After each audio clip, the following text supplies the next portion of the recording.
Diyos ko po, nandito na naman yung magaling mangutang. Magbabayad na ako ng utang ngayon. Yan. Ay, salamat. Magbabayad din. Wala, lagi akong magaling magbayad ng utang ko, madam, di ba? Para makaulit, di ba? Ano, madam? Magkano ba yung inutang mo? 1K. Oh, paano yung interest niyan? Isunod ko lang, madam. Hindi Hindi pwedeng ganun, hindi ka na makakaulit.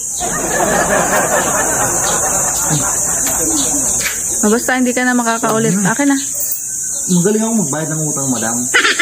Kung dapat ang ano. Ilang dapat buwan na yung utang mo? 3 months pa lang yun, madam. 3 months, 1,000. O ilang... Magkano interest no? Magbabayad ako, madam. Oh. Akin na. Baka magbago pa isip At mo. least, magaling ako magbayad ng utang ko. Makaka-ulit ako ulit. Hindi ka na makakaulit. Makaka-ulit ako. Ang tagal. Yan, Sabi diba? mo isang Bayad linggo ako, lang, madam. inabot ng isang buwan.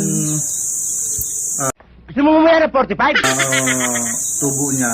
Tapos, utangin ko ulit. Gago! Ang galing! Ang galing!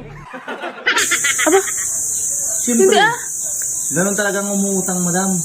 Pag nagbayad, dapat nakakaulit. Thank you. Ba, loko yun